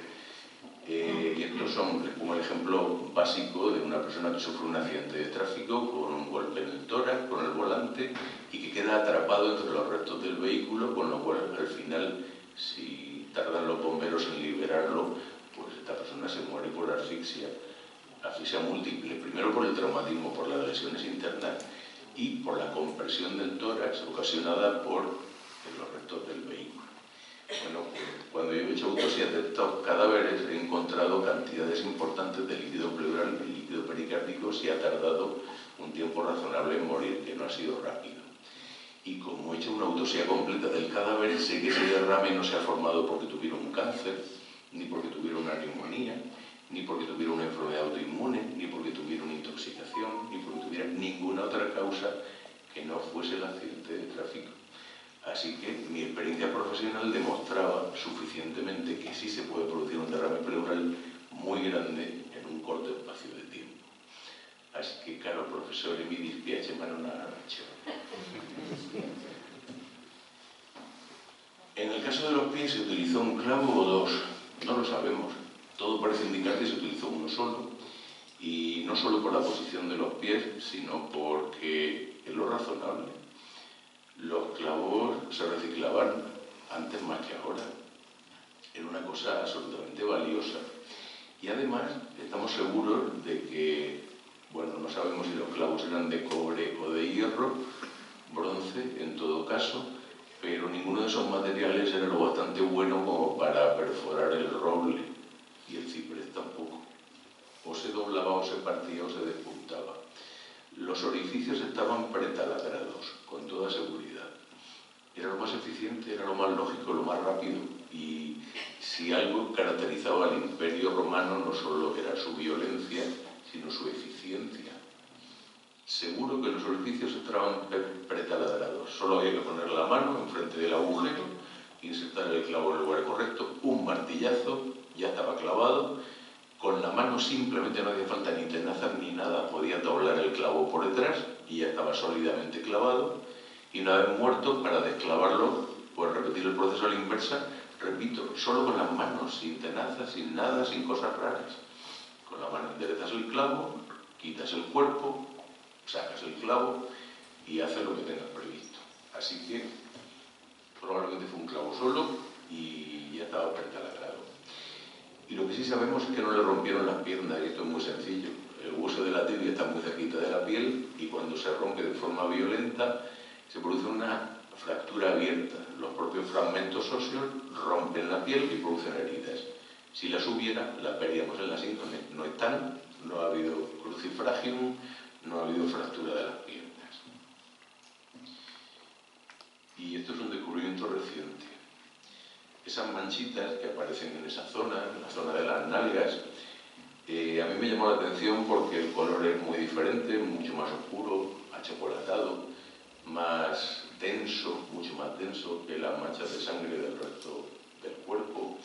Y simplemente aún no hemos hecho experimentos porque no se nos ha permitido todavía, pero mi experiencia profesional y por lo que he visto y por la zona en la que están, lo más probable es que sea consecuencia de un episodio de pérdida de esfínteres. Esta persona en su agonía se hizo sus necesidades encima, como cualquier persona que le habría pasado, y ahí quedaron en la síndrome de Turín. Esto es una teoría, repito, todo lo que os he dicho hasta ahora lo puedo demostrar científicamente, esto aún no, al tiempo. Otra cosa que se ha dicho es que, vamos muy mal de tiempo, lo siento, todo parece indicar en esa imagen que ven ustedes ahí que tenía un pie más corto que otro y esto pues ha dado lugar a muchas conclusiones. El motivo es simplemente porque tenía un pie clavado sobre otro, con lo cual, como no había sangre en la parte de delante del pie que había quedado arriba, pues esto hacía pensar a los primeros observadores que tenía un pie más corto que otro. Y por eso lo representaban como en esta moneda del siglo III, con un pie atrófico más pequeñito que el otro, o como los ortodoxos representan las cruces, todavía en el siglo XXI, con el travesaño de los pies inclinado, para representar esta circunstancia que simplemente pues, es un defecto de observación y no una consecuencia. Bueno, y ahora de forma muy rápida, porque me he entendido demasiado, lo siento, voy a comentarles todas las causas que influyeron en la muerte de Jesús de Nazaret. La asfixia, por supuesto, la más importante de todas. El shock, ocasionado por muchas causas. Shock es simplemente una forma muy genérica de decir que fracasan los órganos corporales. En fin. Las infecciones, por supuesto, los trastornos hidroelectrolíticos, es decir, la deshidratación, la pérdida de sangre, el cambio en el balance de sales corporales, de sodio, potasio, cloro, calcio, las lesiones traumáticas de órganos internos a consecuencia de la flagelación, como les he dicho anteriormente, y también daño no traumático. Vamos a ver de forma muy rapidita, a ver si consigo hacerme explicar para los que no son médicos. Voy a intentarlo. No es fácil porque no hay palabras equivalentes en el lenguaje cotidiano para muchas de las cosas que voy a comentar, lo siento. Y además hubo otras causas que tuvieron poca influencia. Una de ellas es el sudor de sangre, hematobiolosis. Algo contribuyó, evidentemente, hubo pérdida de líquidos corporales, pero no lo suficiente como para empezar a poner en marcha los mecanismos que llevaron a la muerte. El estrés y la ansiedad sí, por supuesto, influyeron, pero si se muriera uno fácilmente de estrés y ansiedad, ninguno de los que estamos en esta sala estaríamos vivos en este momento. O sea que sí, que contribuye, vale, pero tampoco hay que darle más importancia a la que tiene en realidad. Exposición a microorganismos, pues influyó, claro, evidentemente. Seguro que no esterilizaron los clavos, seguro que no esterilizaron el flagelo, ni las espinas, ni nada, pero aquello no duró lo suficiente como para matarlo de tétanos, ni para matarlo de gangrena, ni nada parecido. Influyó, seguro, y tenía fiebre, seguro, pero tampoco fueron causas determinantes, importantes. Exposición a insectos, pues tampoco. Seguro que fue una molestia, seguro que fue terrible. Una persona cubierta de sangre a 24 o 25 grados, que es la temperatura que tienen en abril en Tierra Santa, pues eso es Disneylandia para las moscas y para las avispas. Y aquí no lo sé, pero en Murcia tenemos avispas que comen carne, que textualmente arrancan bocados de carne, y no solo de la que estás haciendo la barbacoa, sino que si tienes una herida y lentejas, arrancan bocados de carne. ¿Aquí las hay también? Pues en el sur tenemos más cosas, aparte de sequía, tenemos algunos exóticos animales, y en Jerusalén también. Esto no le mató, evidentemente, pero un enjambre de moscas, de mosquitos, de abejas, de avispas, pues no es cómodo, no se lo puso fácil, ni muchísimo menos. La corona de espinas, bueno, aquí ya sí empezamos a ir contribuyendo a la causa de la muerte, y contribuyó de varias maneras. Primero con dolor, el shock se puede producir simplemente con dolor, de dolor se puede morir, sí, lamentablemente, y de hemorragia. Así que ya empezamos con dos causas que se van sumando. No hay ninguna evidencia de que la corona de espinas ocasionara lesiones en los ojos o lesiones neurológicas. Pudiera ser, pero no tenemos ningún dato científico que nos permita afirmarlo de forma categórica. La flagelación, aquí sí. Solo la flagelación lo podía haber matado perfectamente por muchísimos motivos. Por los traumatismos, por las lesiones directas e indirectas en los riñones, en los pulmones, en el corazón, posiblemente en el hígado. Esto hizo que le costara más trabajo respirar, junto con la destrucción de los músculos respiratorios. El derrame pleural, que al principio protege, se me ha olvidado decirlo. ¿Por qué se produce este derrame pleural y derrame pericárdico? No es por casualidad. Es un intento del cuerpo de proteger los órganos de los golpes. Y ustedes me dirán, oiga, que usted acaba de decir, yo no me acordaba eso de que lo dijeron en el colegio, pero usted acaba de decir que el agua transmite muy bien la vibración, y si te pone agua dentro del pulmón y da un golpe va a ser peor, ¿no? Esta es la teoría. Pero las cosas no siempre son como parecen. Este líquido pleural rodea los pulmones, con lo cual, si tú das un golpe y hay una cantidad importante de líquido pleural, la presión se disipa alrededor de los pulmones y no entra al 100% dentro de los órganos. Así que por este motivo se produce el derrame pleural, para un intento del cuerpo de proteger el corazón y los pulmones. Pero este propio derrame pleural, lógicamente, puesto que la capacidad de distensión del tórax es limitada, si tú aumentas el contenido del tórax, estás dificultando que los pulmones se muevan y que el corazón se mueva. Es que al principio protege, pero al final causa más problemas que otra cosa. Así que este derrame pleural también contribuyó a las causas de la muerte. Aumento de CO2, disminución de oxígeno, todo esto además supuso un cambio en el pH de los líquidos corporales, sobre todo de la sangre, con una acidez respiratoria que el cuerpo intentó compensar con una alcalosis metabólica, en fin, estos palabras que se inventan los médicos que nadie entiende, pero que, para que vean ustedes que es un mecanismo muy complejo, que no es que se muriera porque sí, ni de forma rápida, ni muchísimo menos. Complejo y terrible. Hay otra cosa de la que casi no se habla, que es simplemente el maltrato físico que sufrió. Esto lo mencionan de pasada, con un bofetón, con unos bastonazos, pero lo que nosotros vemos en la Sábana Santa, en la síndrome, y lo que vemos en el sudario es un castigo físico a conciencia. Se esmeraron, sobre todo en la zona de la cara, no hay prácticamente nada que no tenga o heridas, o hematomas, o chichones, o inflamaciones. Así que se esmeraron.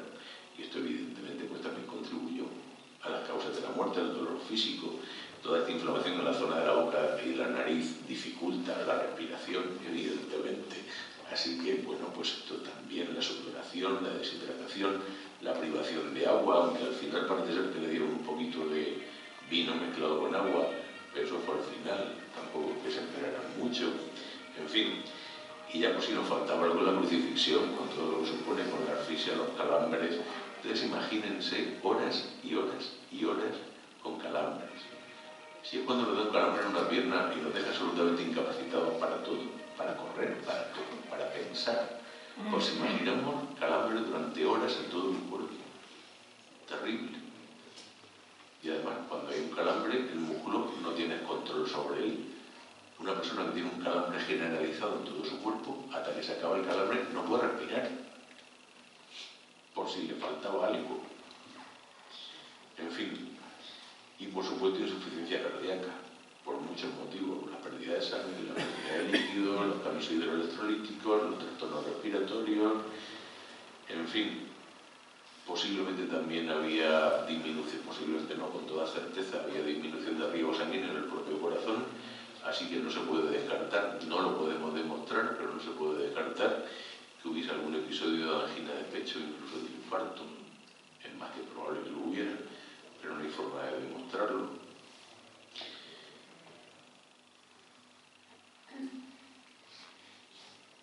La lanzada no fue causa de muerte, ya les he insistido que fue una herida por muerte, un golpe de gracia para asegurarse de que estaba muerto y para asegurarse que al día siguiente no estuviera uno de ellos ahí subido, porque este señor estaba simplemente desvanecido o se hizo muy bien el muerto y luego salió andando por ahí. Así que, bueno, pues a nadie le interesaba que este señor saliera bien. Así que, en resumen, si yo fuera el forense que hiciese la autopsia de esta persona, según las normas actualmente vigentes, yo tendría que determinar cuál fue la causa inmediata. Esto es un poco difícil de entender. A ver si logro explicarme. La causa inmediata es la última de todas. Aunque haya 100, 200, la última que ha matado a esta persona, ¿cuál es? Le pongo un ejemplo. Cuando una persona la fusilan, pues a lo mejor recibe 20 impactos de bala de los 20 tiradores, pero ninguno es mortal. Evidentemente, todos esos impactos de bala han contribuido a la muerte, evidentemente. Pero el que lo ha matado es el tiro de gracia del oficial que le pega el tiro en la cabeza. Esa es la causa última. ¿Vale? Que no tiene por qué ser la fundamental. A veces sí, a veces no. Pero no tiene por qué ser igual. La última es la última. Hasta ahí fácil, ¿verdad?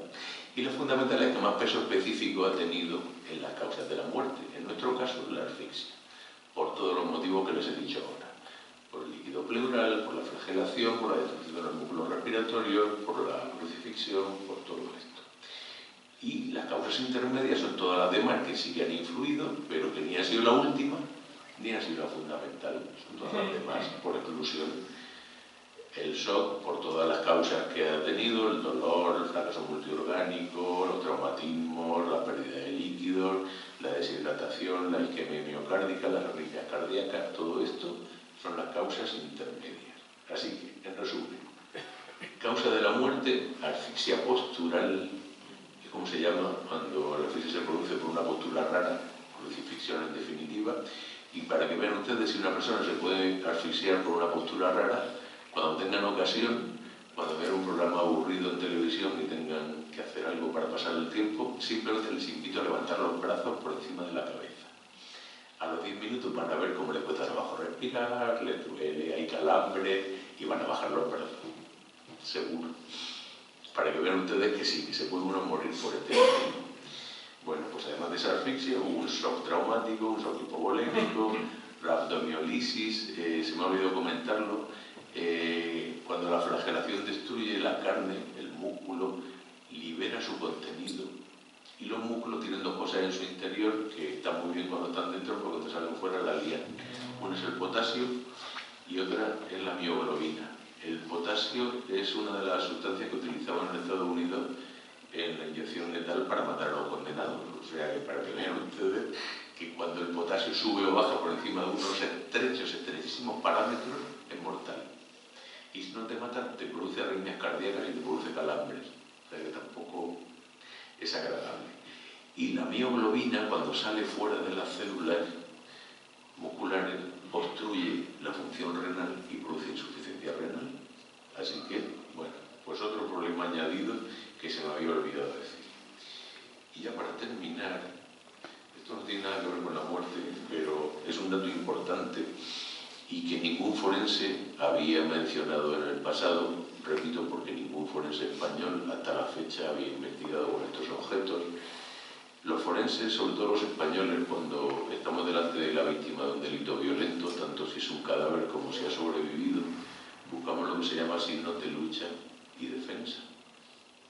Es decir, si esta persona ha intentado defenderse, si ha agredido o lo ha intentado por lo menos a las personas que le estaban haciendo daño. Y esto pues, es muy fácil de descubrir para un forense, pues, sobre todo en los nudillos, que no sabe dar puñetazos la fractura del quinto metacarpiano, porque da el puñetazo con esto y no con esto, en fin, todas esas cosas. Los golpes en los antebrazos. Bien, pues en el caso que nos ocupa, el caso del hombre de la síndrome y el caso del hombre del sudario, que es el mismo, insisto, ambos lienzos cubrieron el cadáver de la misma persona, no hay signos de lucha y defensa, no se intentó defender, no se intentó proteger, no hizo nada y podía haberlo hecho porque era más corpulento, más alto y más poderoso físicamente que sus conciudadanos, así que se podría haber defendido muy bien y no lo hizo. Pero hay otro dato que para mí es más relevante todavía. Todos los impactos son directos, no hay ninguno de refilón, todos son golpes certeros. Y es inevitable que si te van a dar un golpe y lo ven, pues por lo menos intentes de forma inconsciente, inevitable, hurtar el cuerpo y evitar que el impacto sea el 100% efectivo. Bueno, pues esta persona no hizo nada por minimizar las consecuencias de los golpes y aguantó absolutamente con humildad y con mansedumbre el castigo físico que le cayó sin hacer nada por evitarlo ni nada por minimizarlo. Este dato creo que es importante, que sobre todo a los creyentes pues les da para pensar, un motivo para recapacitar, y que hasta la fecha nadie había mencionado en el pasado. Y bueno, pues por mi parte poco más. Decirles que lo que les he contado es solo un resumen de 30 y casi 37 años de investigación por parte del equipo que tengo el honor de dirigir, y que aún queda mucho por descubrir, no solo porque no me da tiempo en hora y media, casi 2, a contárselo todo, sino porque tampoco lo sabemos todo. Aún falta muchísimo por descubrir. No hemos terminado ni muchísimo menos. La investigación continúa y continuará mientras estemos y se nos permita. Así que, por mi parte, nada más. Muchísimas gracias por su atención.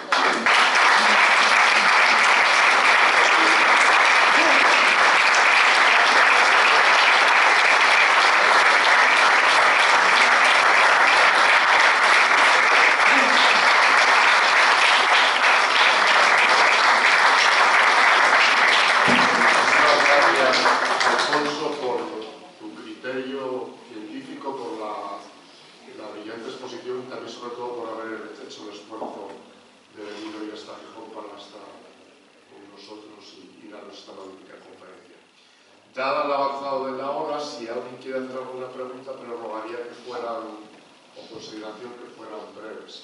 Lo siento. Sí. ¿Qué altura tenía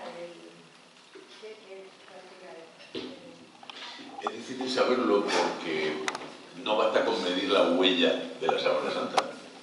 Podemos estirarla, podemos encogerla, con humedad su tamaño cambia.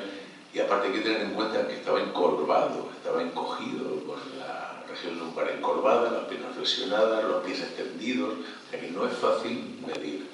Hay que corregir todos esos cambios anatómicos. Además hay que tener en cuenta que la sábana no se aplicó como una segunda piel al cuerpo, que en algunas zonas estaba pegada, en otras no. O sea que hay que hacer muchísimas estimaciones, y como son estimaciones y correcciones, no podemos saber la estatura exacta. Solo podemos saber que oscilaba entre unos 72 y tal vez, yo creo que no, pero bueno, algunos autores hablan de 1,80 m. Yo creo que no, que se han pasado de optimismo, pero bueno, en cualquier caso 1,70 m era mucho más que el resto de sus conciudadanos, porque la media era de 1,50 m. Así que era mucho más alto que el resto de sus conciudadanos. Le sacaban la cabeza como un niño. Creo que ha levantado la mano antes el señor. Bueno, la pregunta es la siguiente. Esta labor de investigación, que es mucho más reciente y muy exhaustiva, concordó con toda la labor anterior de las pruebas de carbono 14, tanto de la sábana santa como del sudario, o hubo alguna disidencia. La hubo. Y la segunda pregunta, que no es, ¿qué grupo sanguíneo tenía la sangre de Jesús? A ver, esa la respondemos primero porque es más rápida, además lo sabe la audiencia. A ver, con toda certeza. Bueno, aunque no se lo crean, no nos hemos puesto de acuerdo este señor y yo. Pero esta pregunta me la hacen siempre, así que la traigo preparada. ¿Qué le vamos a hacer? Esto es como el Corte Inglés, pero de la sábana santa. En el caso de la síndrome de Turín, los resultados fueron un poquito sorprendentes. Hablaban de siglo XIII, siglo XIV. Con el sudario de Oviedo, nuestros resultados fueron de siglo VII, y ya tenemos el problema, porque el mismo cadáver no podía estar en el siglo VII ni en el siglo XIV. El mismo. Algo no encaja. Y nosotros no nos equivocamos. No por nada, porque es tal el cúmulo de datos, cientos y cientos de datos a favor de que síndrome y sudario cubrieron el mismo cadáver, que si tenemos cientos de datos en un lado de la balanza que nos dicen una cosa y solo uno, que además es refutable, que dice otra cosa, pues el que habrá que dudar es el otro. Y además, hoy, en aquel momento no, pero hoy sabemos por qué falla tanto el carbono 14 con material textil. Antes no se sabía, porque era una técnica nueva y no se sabía. Con el tiempo descubrieron que falla mucho, como todo, como los análisis de sangre en seres humanos también, pero esto falla más todavía. Un detalle simplemente, el carbono 14 es tanto más útil cuanto más grande es el fragmento que se analiza. Cuando es un trozo de madera de este tamaño, tú coges un trozo del centro que está protegido de la contaminación de los agentes externos y lo más probable es que el margen de error sea pequeño. Pero una tela no tiene zona central, no tiene zona profunda, solo tiene dos dimensiones, con lo cual está expuesto a todo, a la contaminación, a agentes, a todo. Y por eso es donde más falla el carbono 14. Hoy los arqueólogos le dan poco valor al carbono 14, porque han descubierto que se equivoca muchísimo. Y nosotros además hemos empezado a descubrir muchos de los motivos por los que esto es así. Por ejemplo, Beta Analytic, que es la empresa que nos hizo la prueba de carbono 14 con el sudario de Oviedo, en su página web, que además tiene versión en castellano, en español, ya nos dice que por favor no les mandemos material textil si no es inevitable. Y si se manda material textil, que no haya estado sin control en ningún momento, es decir, del yacimiento arqueológico al laboratorio. ¿Ha pasado eso con el sudario de Oviedo? En el que hemos contado 36 marcas de carmín diferentes, de 36 besos diferentes de señora. Pues pasa que no. Así que, ¿pasa eso solo con el carbono 14? No, pasa con más cosas. A ver, los que peinábamos canas de darnos calvo. ¿Nos acordamos en los años 80 del volcán de Santa Elena en Estados Unidos? No nos acordamos. Bueno, se lo voy a recordar. Fue algo muy parecido a lo que pasó en la isla de La Palma recientemente. Una isla poblada, un volcán, de pronto dice: aquí estoy yo, recupero mi territorio, y la isla tiene que ser evacuada, y cuando la zona es segura, pues vuelven los geólogos y vuelven los vulcanólogos 10 años después a investigar. Como las universidades, un hallazgo de nuestro químico, de Felipe Montero, que por cierto es la persona responsable de la conservación del sudario de Oviedo, así que bueno, es algo, alguien al que ustedes deben de conocer y que lo conocerán en su momento. Esto es una ampliación a 500 aumentos del sudario de Oviedo, y él, aunque en ese momento, estoy hablando hace 36 años, no era experto en material textil, ahora sí, le llamó la atención que había un montón de lo que él llamaba fibras negras, que no se explicaba por qué estaban ahí, pero ahí están. Y para que vean ustedes lo pequeñitas que son, eso que tienen en la imagen de abajo a la derecha es esta cosita cilíndrica más gordita, es un pelo humano, y el resto son fibras negras. Bueno, resumen, esas fibras negras son partículas, son fibras de lino procedentes del sudario de Oviedo, pero que han sufrido un fenómeno de biodeterioro, de degradación como consecuencia de la acción de los microorganismos, sobre todo hongos y en menor medida bacterias. Al principio pensábamos que, puesto que el análisis de estas fibras negras nos daba simplemente carbono amorfo, pensábamos que era contaminación por la lámpara de aceite que se utilizaba, se descubrió la luz eléctrica.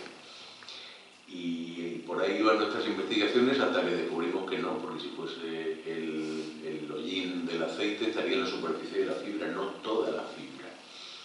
Lo que sí descubrimos después es que este hollín, junto con la sangre, era, por decirlo de alguna manera, los carteles luminosos que decían comida gratis para los microorganismos responsables del biodeterioro. Así que, pues ahí estaban alimentándose no solo de la sangre, sino de la fibra del sudario, y además, como estos animalitos no han tenido unos papás que los eduquen, ni han ido al colegio, aunque sea con la ESO y con todas esas cosas que hay ahora, pues nadie les ha dicho que no se hace caca donde comes. Así que se alimentaban y hacían sus necesidades sobre el sudario, depositando carbono 14 de la época correspondiente. Siglo I, siglo II, siglo IV, siglo VIII, y no solo eso, la cosa es aún peor. Felipe le preguntó al laboratorio qué hacía con las fibras antes de aplicarles el método de carbono 14, porque sabíamos que le aplicaba un método de limpieza, pero no sabíamos exactamente qué consistía. Bueno, pues el método de limpieza es ese que tienen ustedes ahí. Lo lavaban con ácido clorhídrico, con agua fuerte, o voy a traducir al lenguaje coloquial, a 80 grados durante media hora. Luego lo neutralizaban y lo volvían a lavar con sosa cáustica nuevamente durante 2 horas, 80 grados, casi nada. Neutralizaban, volvían a lavar con ácido clorhídrico, neutralizaban, volvían a lavar con clorito sódico, neutralizaban de nuevo y luego lo secaban durante 12 horas a 105 grados. Todo eso. Muy bien. Limpiaban. Jolines, si limpiaban, claro que limpiaban. El problema es que reducían a la mitad la cantidad de tejido. Si todo el tejido es igual, no pasa nada, porque los porcentajes van a ser los mismos. Pero lo que descubrió Felipe es que el tejido normal se destruía la mitad, pero las fibras negras no se modificaban. Con lo cual, tú estás reduciendo la cantidad de carbono 14 del siglo I y no estás modificando en absoluto todo el carbono 14 moderno añadido. Con lo cual, el factor de distorsión, el factor de error, es enorme. Y además, bueno, pues ahí tienen, hemos encontrado Cladosporium, Penicillium y Staphylococcus creciendo libremente en el sudario de Oviedo. Esperamos que ahora no con el relicario que lo protege y con el que está proyectado que se haga a continuación, que estamos en ello, estamos luchando para que se aplique un nuevo relicario más moderno, más eficaz y alto. Ahí ustedes conocerán una asociación asturiana, como debe ser. ASDO significa Asociación para la Defensa del Sudario de Oviedo, que está haciendo un esfuerzo ímprobo para mejorar las condiciones de conservación y que generaciones futuras puedan disfrutar de este objeto. Así que, bueno, pues ahí está funcionando. Esas cosas que hacen en temperatura y todo eso, lo destruyen la... Claro, lo destruyó todo, absolutamente, menos las fibras negras, que justo... ¿Y eso cuántas veces lo hicieron? Las 3 veces que mandamos las muestras. Nosotros que hacemos las cosas 3 veces, 2, no 3, para estar seguros, para no fallar. Pero había que hacerlo. Un segundito. Así que en esta gráfica lo van a ver ustedes estupendamente. La cantidad de tejido original, con el paso del tiempo, va reduciéndose porque se lo están comiendo los bichitos. Y en cambio, el tejido dañado y añadido con carbono 14, cada vez hay más. Así que este es uno de los muchos motivos por los que falló el carbono 14. Y uno de los más importantes. Hay más, pero este creo que lo han entendido, ¿verdad? El señor tiene la palabra. Doctor Hermosilla, una cosa que me llama la atención es que después de semejante paliza en el flagelo, máxime cuando dice usted que, bueno, llegado a la conclusión, pudiera estar no sobre una columna arqueado, sino casi colgado, como cayó abajo, etc. Como una persona con semejante paliza que podía haber muerto así, pudo llevar, aunque sea en el patíbulo, porque eso que podía ser 20-30 kilos, es que prácticamente... Entre 35 y 50. ¿Cómo pudo ser? Porque después de... Además, estoy entendido que los romanos cometieron una ilegalidad, porque os condenaban a una cosa o a otra, no a las dos. Entonces, una persona con semejante paliza, mejor desde el punto de vista como un doctor, como forense, ¿cómo una persona de esas condiciones puede llevar una cosa de 30 kilos? Pues porque era una persona con una fortaleza física, mental y espiritual muy por encima de la física. Porque lo normal es que hubiera muerto en el lugar de la flagelación, o como mucho, a mitad de camino en la vía dolorosa. No habría llegado. Una persona normal, como la que estamos aquí sentados, no habría llegado a algo importante. Porque tenía que terminar. Tenía algo que hacer. Tenía que hacer lo que tenía que hacer. Eso es. Me impresiona eso que acaba de decir al final, que aguantó golpes directos sin... Con mansedumbre y con humildad.